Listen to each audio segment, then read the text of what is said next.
Hello, everyone. My name is Tim Wilson, and today is Friday, April 14th, 2023. And today I'm very excited to welcome some Nedra friends and great people in our prospect development profession, Ian Wells and his wife, Emily O'Brien, who both work at E&T Wells and Associates in Massachusetts. It's great to see you both again. It's wonderful to see you. Thank you for having us. Hello, Tim. My pleasure. Thanks for making the time today. So Ian and I served on the board of directors of the New England Development Research Association for a few years, several years ago now. And Emily was also presenting at one of the conferences, I believe, the Nedra conferences, where I first met the both of you. And at the time, I didn't know that you were actually a married couple as well. And I'm really delighted to have both of you on the program. You're the first couple I've interviewed for the People in Fundraising podcast, as well as the first couple that you both work in the same sector of nonprofits. So that's really cool. Or really nerdy, all depending on what your take is on that. Well, I remember Ian gave a presentation. It may have been at Nedra or at HBS, Harvard Business School. And if I remember correctly, there was elements of like the Roman Empire and Japanese samurai weaponry and such. I'm like, that is a really cool way to keep people's interest in these presentations. So all these years later, I still remember that. Good. I'm glad it was memorable. Well, Emily and Ian, let's take a few minutes, please. And whoever wants to go first is fine with me. Just describe and share with our audience how you both entered the nonprofit sector, and if you had held roles earlier in your careers outside of prospect development, or how you went right into prospect management and research, please.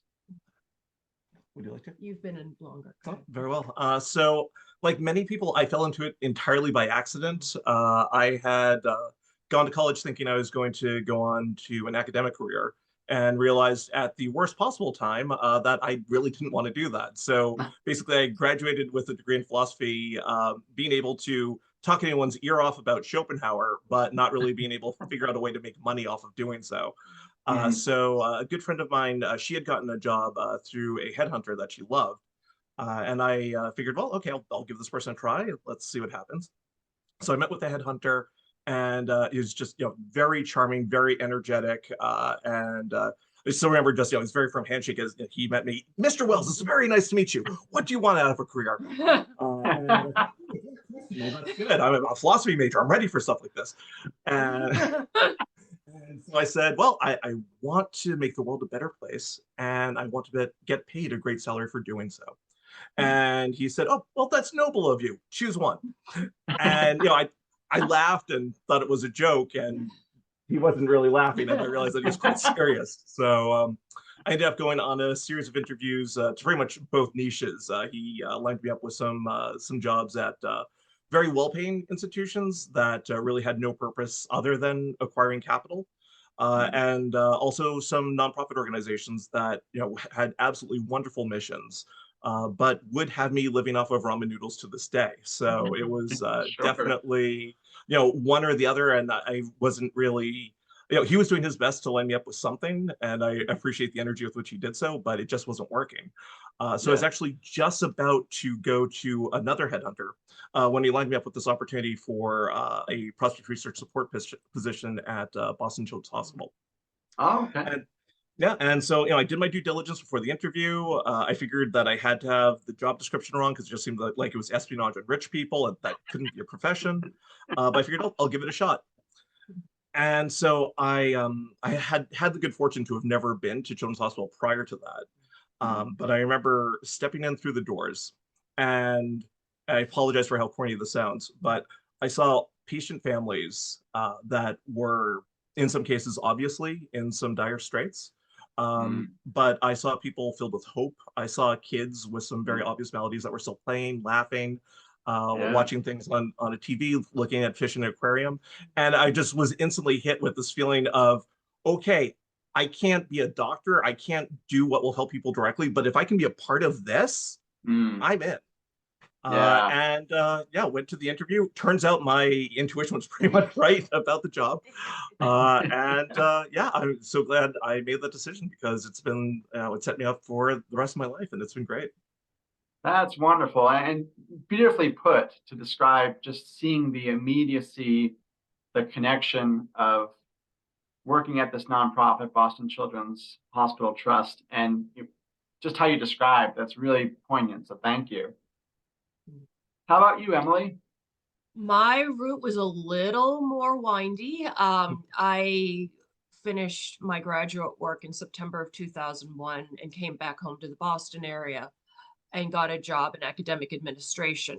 My background is medieval history. So Okay. I too decided I did not want to go into full-on academia, although I did have some experience in academic administration while I was doing my graduate work. Because about a year or two into it, I realized, ooh, I really want to finish this project, but I don't think I'm going to do this for the rest of my life. Mm. So what I ended up doing, I worked at Northeastern for a couple of years, administering a graduate engineering program, which Oh, is okay. a perfect fit for a medievalist. And a couple of years into it, I then got an opportunity to work at a rare book firm specializing in art and architecture titles. Their main clients were museums, university libraries. So I was in the nonprofit sphere, if you will. Okay. I don't think it was a for-profit small business. And then Yeah. I was talking with a friend of mine because I was kind of thinking, did a lot of traveling for that job. And it was pretty Mm. obvious that if I stayed and was going to become really serious about it, I'd be on the road for at least a quarter of the year. I had Oh, wow. yeah, I'd just gotten married for the first time and was considering a family. And I thought, and it's a small business that I was working with. I was one of 4 people. I thought, I Mm. can't do that to them. They've been building up this business. They're investing time in me. They really need to figure out something else, as do I. So a Yeah. friend said, have you ever thought about fundraising? And so I said, no, but you know what? Why not? It sounds great. And because it's kind of weird. When I finished my graduate work, I finished my large personal goal. I had sort of reached my yes. I wanted to do a doctoral degree and I did it. And now it's what else can I do to help out the world? And so it just made a natural fit to that. I had a lot of networking opportunities. Was very fortunate to meet someone by the name of David Woodruff, who used to be at MIT. He's since Oh, retired. He was extremely supportive of me entering the field, had me talking to a lot of people. And then I turned up at Mass General, where he had started a new job, and mm. was talking to someone who looked at my resume and said, why aren't you a prospect researcher? This Oh, frontline wow. stuff is all well and good, but you've got research in your background. And so I Yeah. said, what's that?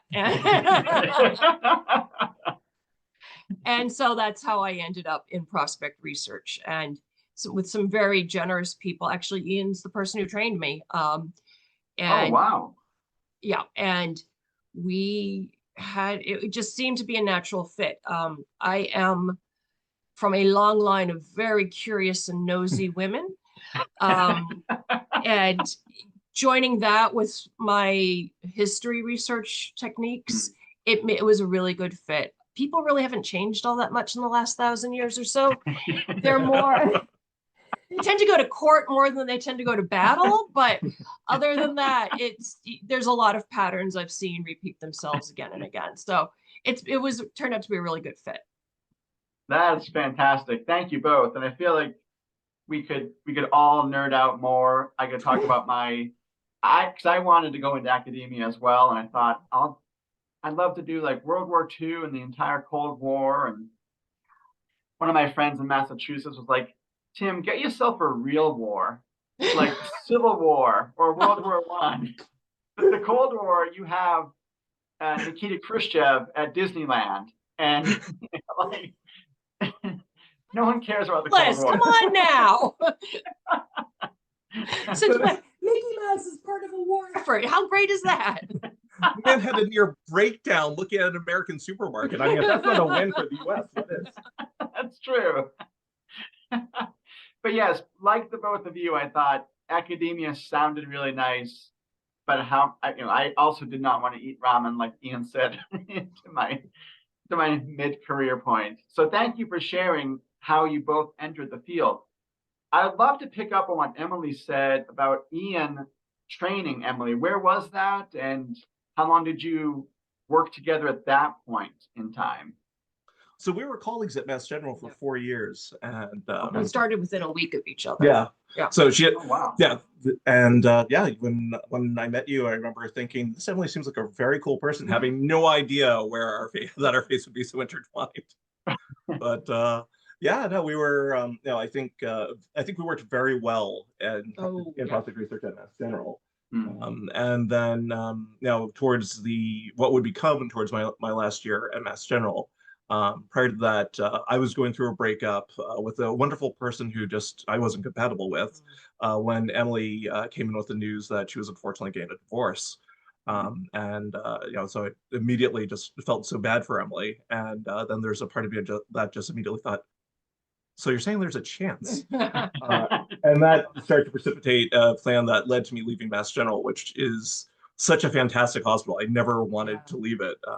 I remember I'd been recruited to join Mass General, having never wanted to leave Children's. Sure. And the person who talked me into it, she's a fantastic frontline fundraiser. And when she tried to talk me into at least considering Mass General, I said, well, I can't leave Children's. We saved kids' lives. To which she said, well, we save kids' lives and their parents and their grandparents. So come on over. So Mass General was just a fantastic organization, but I realized that my career was going to have to go elsewhere. Found an opening over at my alma mater, Boston College, and ended up getting the job there. And then on my very last day, wrapped up everything at BC, cleaned up my desk, stepped off of the campus for the last time as an employee, and then called Emily up and said, hey, you want to grab dinner? And I had no clue, to be honest with you. Because also I was mentally just focused on going through divorce, which is pretty wretched. And it didn't even occur to me. And even when he asked me, I said, do you want to have dinner? I'm like, yeah. I was busy with a few other things. And I put down the phone and I looked up and thought, wait, did he ask me out?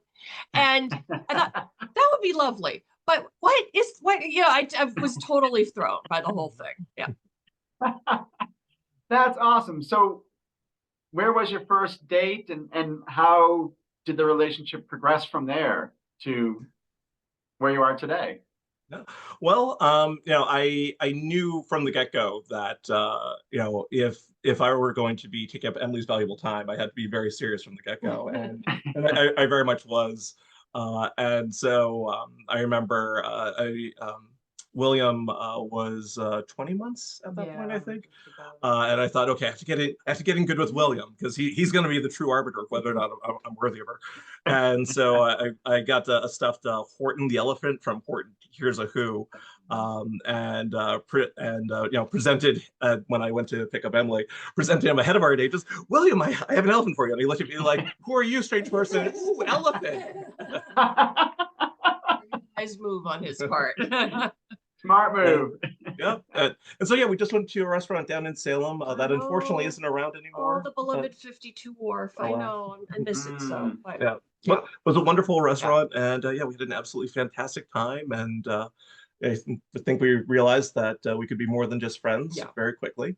And the relationship progressed quickly from there. Oh, yeah, really quickly. We were married. Our first date was in January, and we were married that November. Yeah. Awesome. Yeah. And because we knew each other for a few years before that. And knowing, so that was like most of the work of that part of dating to begin with. And then it's like, okay, so we can be really good friends. Can we be more than that? And yes, that was pretty quickly answered. So we were just, it just seemed right. William loved the whole deal, and so did I. We dragged William out, and we dragged William around, and I'm just thinking Many a about, misadventure. I'm just thinking of Long Long Hill, Hill. Oh my God. if you want to. It was a really, it was our first and only hiking experience. I wanted to take Emily hiking. There was a place that was supposed to be stroller friendly Oh. nearby. It was a lie, a vicious lie. We were ending up carrying the stroller through basically swamps, and it was, I'll never Goodness. forget it. Anyway, so that's where we were.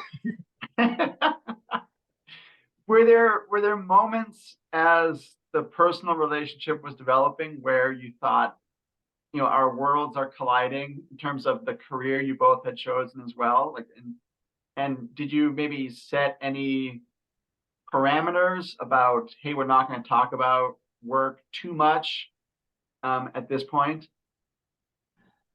I think we've done a poor job. I think, oh, go ahead. Although I will say, I try and maintain a very strong work-life balance as much as one can when one is in the same industry or the same company as one's spouse and has their office at home too. But I turn off the computer at 5. I don't look at work emails. The thing about prospect research is, though, that so many things inform it. We're both avid news hounds, and we look at a lot of trends that are coming down the pike. We talk about that in terms of how it'll affect us and the world, and then also prospect research. So for us, it's kind of a way of life, as hokey as that sounds. Sure. But it informs a lot of what we do, and quite happily. We do have quite a number of other things to discuss. As you know, we have a family, and we also, our immediate family, but then we also have both live within an hour's drive of our both sets of parents. So, nice. Yeah, we're very close to everybody, visit them on a regular basis. I mean, my mom's over this house helping with the kids quite frequently. So we've got a lot going on. And as far as us, being in the same industry is concerned, I always found it to be somewhat of a, minor value added in that if I were ever having some issues with a prospect prior to us working together, I could at least bounce ideas off in the abstract. I couldn't discuss particulars, of course, because confidential information. But I'd say something, I'm having some difficulty finding details regarding this billionaire, and Emily would have some ideas to bounce off of me, and it would be great. And since we started working together, it's even better because now we can just say, okay, so what do you think of this person? Be a lot more direct. It is helpful. And then even also just strategies of how to work with frontline fundraisers and working within that sphere. There are other opportunities that I had. I moved from Mass General to Salem State University.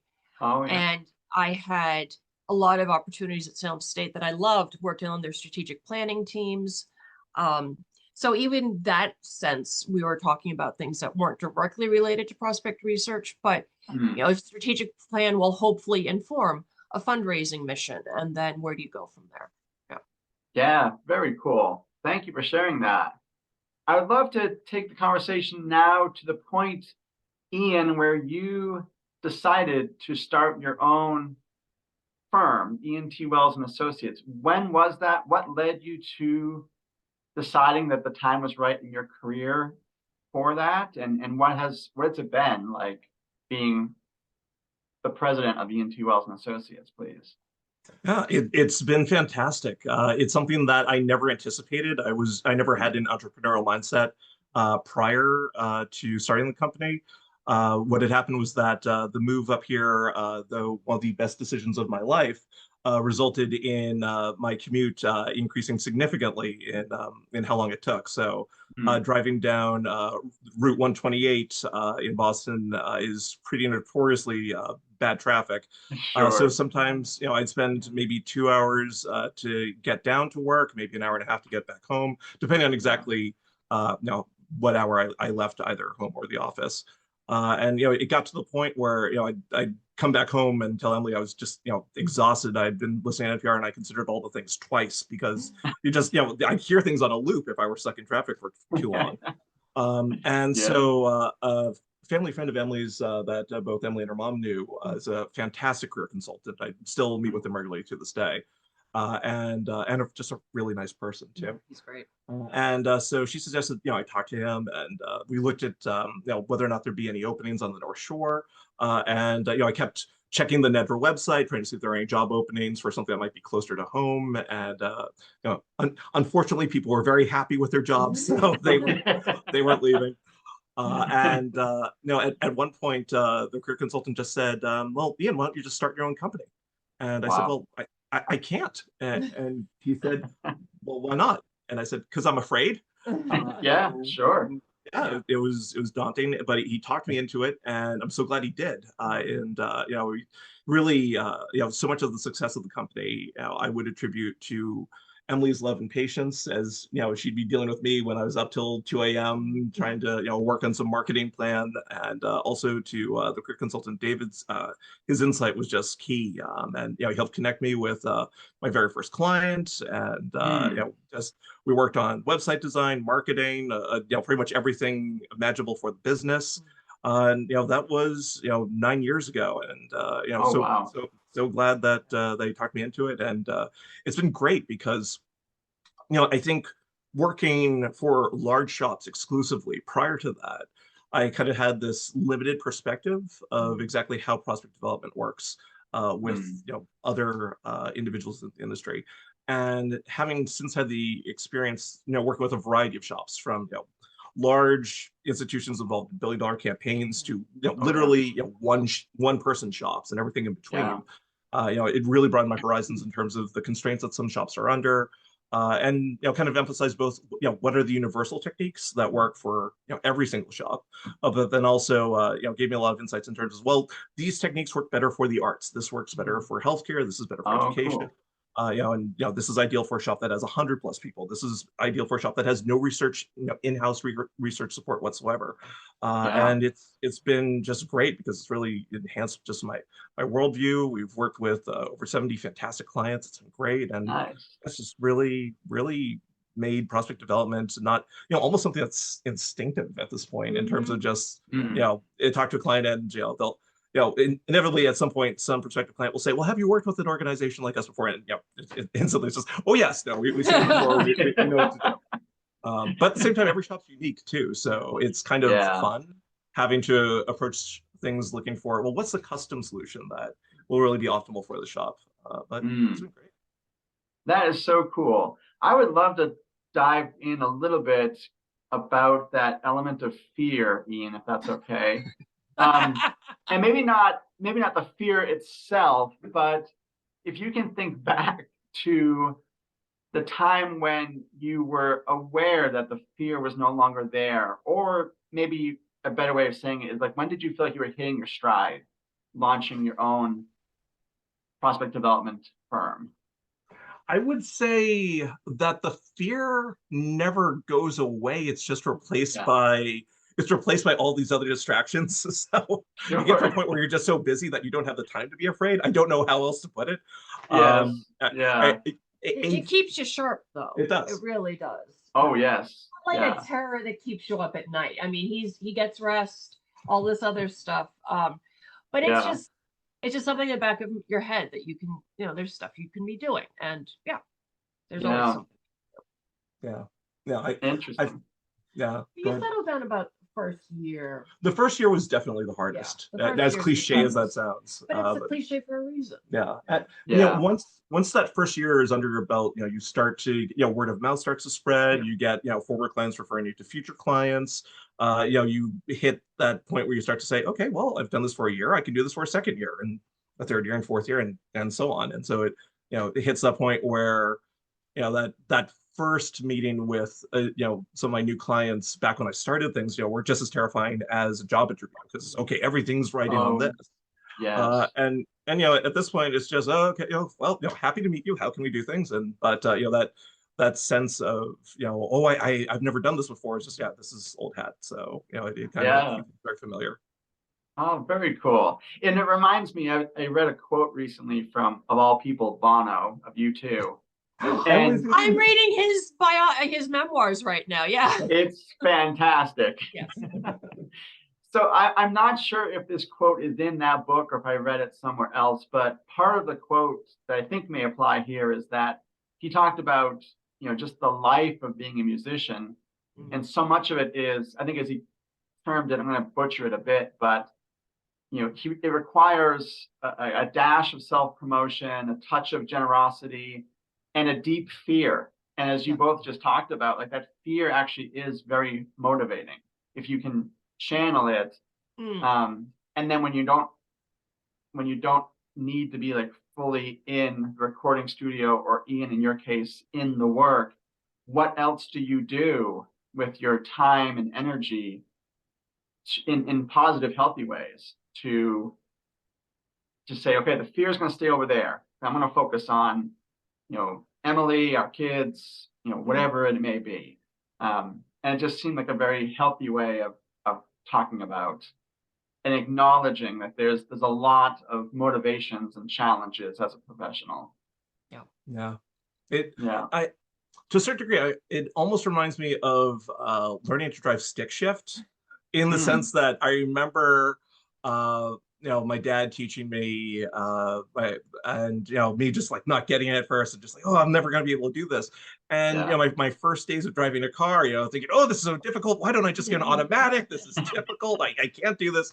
And I never recall a day where I said, oh, I have it today. I've mastered the stick shift. It just somehow went from I'll never be able to do this to just doing it without thinking about it. And I feel like that's kind of the way that entrepreneurship works. You just you start off, okay, I don't know how this will happen, but then you just find yourself there and it's happening, and well, you don't even think about it to some degree. And you were also sleep deprived, because our daughter was born a couple of months after he started the business. So, cute, adorable infant waking us up at odd, although she was a pretty good sleeper, waking us up at odd hours, and just the exhaustion of keeping this tiny, beautiful scrap of humanity alive while having a toddler. And that was fun times. But he did it. And my background's from Ian's family background's a little different. My dad is a contractor and runs his own business. So I've seen what that's like, and I knew what to expect. I knew that it would involve long hours. And, but I remembered my dad, he had his office from the house, and much like Ian does. I mean, we both work from the house. And so while he may be working, he was always there if we needed him. And the same thing is with Ian. He's here if we need him. And now me. We're here, and that's very crucial, and I remind him about that when he worries about it too much, which is as his want. And I do love just being here, because if anything happened when I was off 2 hours away, it's just, well, good luck, Emily. Sure. And so now, in the event that, I mean, we very rarely have emergencies where we have to pick up a kid from school or anything, but but just the fact that we are here in the event if something has happened is nice. It's comforting. It's one of the reasons I moved from Mass General to Salem State. I moved when our children were still very young, and it was nice, which is closer to home for me. And it was an institution that I had very strong familial ties with. I attended in utero because my mother was going to graduate school and she was pregnant. So, and I grew up right across the street from its main campus for about between the ages of 2 and 12. So it had a long history in my family. I have a ton of relatives who attended. So that was my connection there as a draw. But then also just wanting to be closer to home is really helpful. As anyone with young children would know. Yes. Well, that's interesting, Emily, because I was in utero with my mom, and she was working at Bridgewater State University on the South Shore. Nice. My dad's an alum of Bridgewater. He's actually worked there for 50-something years. Wow. And I lived right on, I was like a half a block from campus. It was my backyard all growing up. So some similarities there with state universities, even before we were alive on the earth. Yes, exactly. It's a pretty nifty thing to have. So let's pick up there from Emily with Salem State. You worked there for many years. If you could then share with our audience, please, the decision to join with Ian as the vice president at Ian T. Wells and Associates. When did that come about? And just talk us through how that that new development arose? It was something that was always percolating in the back of our heads when Ian started the business. Okay. When I left Mass General, you had just started the business was about what, 6 months old? Yeah, No, about over just over a year. Yeah, that sounds about right. And everyone said, "Oh, are you going to be joining Ian?" I said, "No, he's still getting it on the feet. We have kids and all this stuff, and feels good for now." But it was always in the back of my head. In addition to my dad being an entrepreneur, I had also worked at that small rare book dealership for a while, kind of saw the inner workings of what that's like from an inside perspective. And through the years, and at one point too, I had actually had someone I was doing a contracting job for. I was evaluating his library, and he wanted to start a business with me with rare books. And Oh, wow. it's something I very seriously considered, but ultimately decided not to go forward with. But it's been something I've been flirting with for a number of years, the idea of working, going back again and being in a business. But this time having a bit more control over it, which is Sure. nice. And a bit more call. And so I was at Salem State for 7 years, wonderful, wonderful mission. And I saw Ian working and working and working. And it just kept going. The business kept going, which is wonderful. I knew it would. Sure. I knew that he knew a lot of people through Nedra, and just being the person that he is, he's very easy to work with. And it was a no-brainer to say, okay, this is it. I kind of reached a point at Salem State where I was happy with what I'd done. I created their internal capacity rating system and refined their prospect management system. So I felt really comfortable, like saying, here you go. And tied everything up with a little bow, gave it over there. It's kind of hard though. I'm like, here's the baby. I'm going to miss it. But it's time for something new. And if I didn't try this now, as Ian said, I'm as young as I'm ever going to be. So I thought, you know what? I want to still try this for the next step in my career. And joining Ian and the business that he set up, and it's prospect research, it's working with a whole variety of organizations. That's the other part that really appealed to me. I went from healthcare to education, and now am being exposed to a whole variety of other types of organizations, which is a lot of fun. So I'm really enjoying that, and working with Ian again, because it kind of feels as though I've been a silent partner, an unpaid intern, if you will, throughout all the 9 years when he was developing the business, because we talk about it a lot. And he said, would you feel comfortable if I did this? What about this? And just, it's hard to start up a business by yourself, I think. I've never done it. Ian's done it. You kind of have, though. You were there the whole time. And I think you as a silent partner, for all intents and purposes, describes it perfectly. While not knowing anything about people being researched, I will stress that. Everything confidentiality, it's huge for us. But it was just a next natural step. And I just moved on. That is terrific. Where do you both see the company in the future? What would you hope, would you, and I don't know if you have like international clients or other offices, but just, what's next to keep the energy going, to keep giving, clients access to what they need? So anything along those lines, Ian and Emily? We've worked with some clients in Canada and the UK, as well as across the United States. At one point we were juggling clients in Great Britain and California. So pretty much any time. But most of the business is based in the US.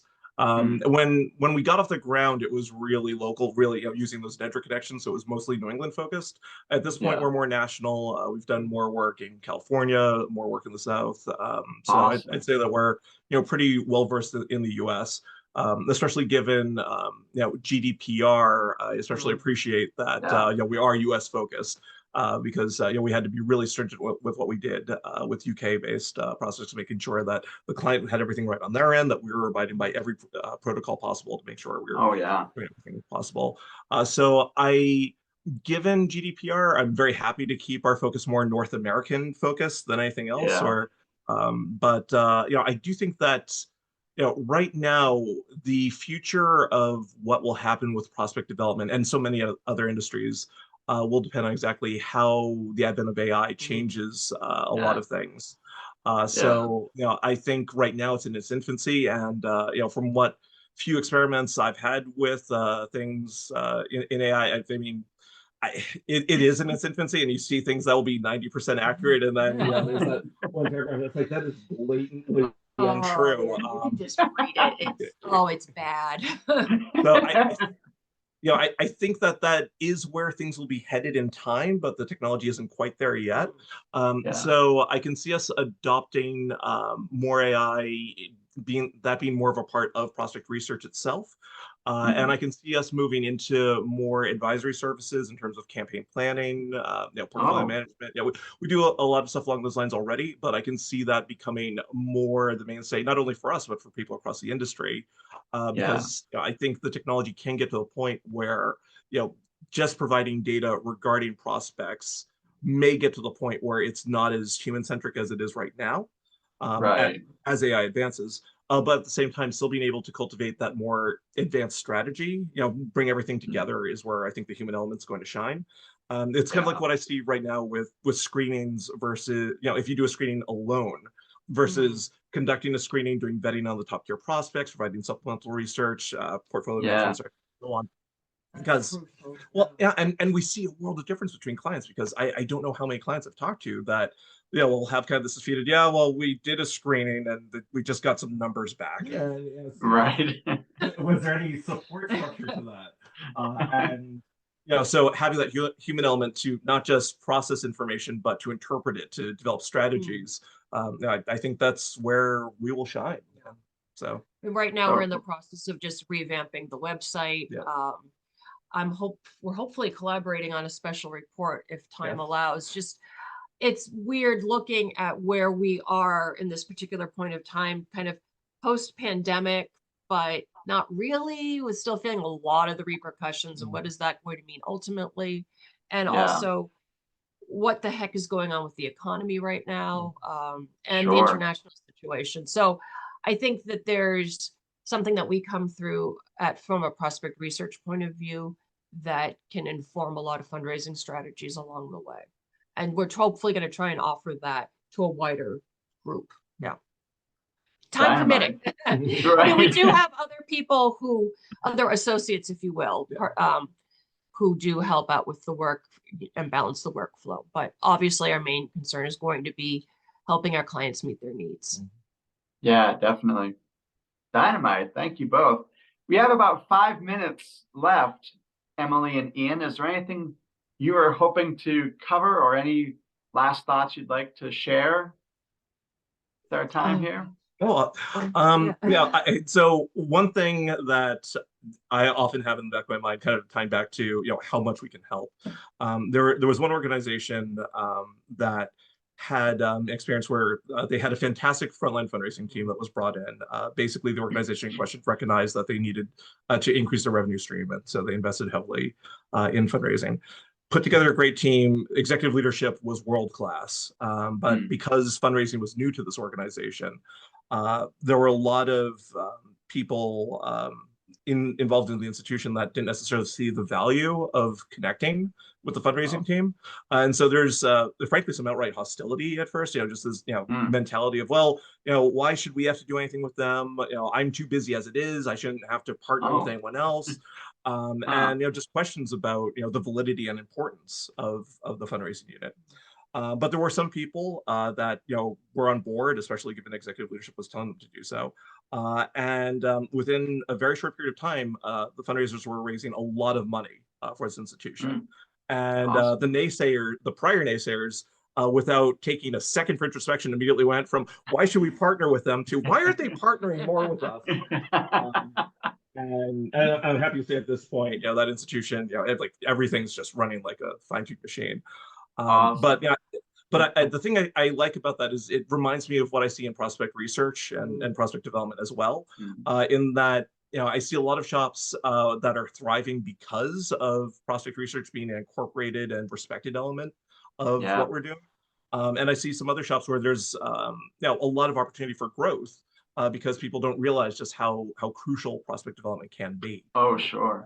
And I something that I think a lot of prospect researchers, myself included, by nature, we care about other people. We want to help other people. And one thing that has been imparted to Emily and I by our former colleague, Angie Mori, as she taught us, others don't know how we can best help them. And, that's something that has stuck with me and has helped shape my career because, I think in wanting to help others, we might default to, well, I'll do what other people ask me to do, and that's how I'll help them out. But I realize, especially as a consultant, being more proactive and stepping out and just saying, okay, well, I heard that you want me to do this, so I can do X, Y, and Z. But we could also do these alternative strategies, and I think this could really take things to the next level. And just stepping outside of our comfort zone to do that, it makes a world of difference. And I'm so glad I did that years ago. I'm so glad I continue to do that now. And I see it provide some real great benefits, both for us and for the clients. It makes things more interesting for us. It helps us help the clients by being more proactive in terms of the information we provide, and it's a win-win for all parties involved. That is so great. And I like you mentioned the introspection, and you said it as a joke in that scenario, but also as you talked later just now about, well, we could do this for you, but we could also do these alternative initiatives. And like that is also introspection and being strategic about, okay, I'm going to do what you asked me to do, but also, I see that this could work as well. So having that introspection, I think, must be really helpful. Yeah. And I think the other thing that shops don't think about sometimes is just the stories that their data is telling them. And if you just make certain that your databases are clean and up to date and everything, you can just look at them in the overall picture. And there's some great things that happen that come to the front that you can really, remember one time I was doing a deep dive on giving patterns and patterns of attendance at a hospital and just said, we should be doing fundraising initiatives in X country. And they started it. They started a program. It's continuing. It's very successful. Yeah, it's been wonderful. Awesome. So it's stories like that you look at and you think, well, what can we do? And I think prospect research is uniquely situated to find those stories where other people might just see numbers and addresses and things like that. Yeah. And I think that goes back to the academic background and training. Yes. That, here are some facts, but how do they go together to tell the story? And, what is the story that you are seeing? So that's a great example as well. That's a nice analogy to make, Tim. Absolutely. I can't tell you the number of hours I spent poring over donation patterns at Westminster Abbey.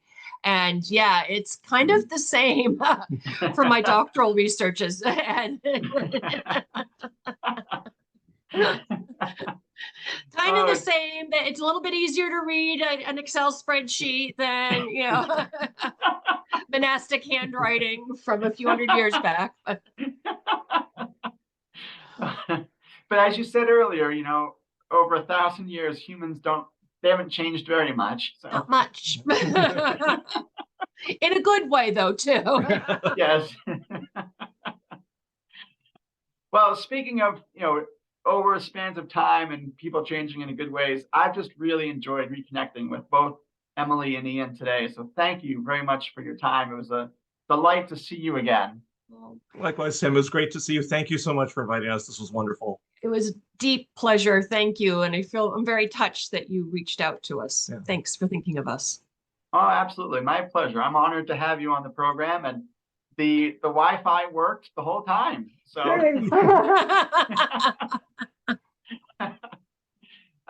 So yes, for our audience, thank you for supporting the People in Fundraising webcast series. Ian and Emily's conversation will go live later this spring, and you'll be able to find it at that time on LinkedIn as well as the peopleinfundraising.com website.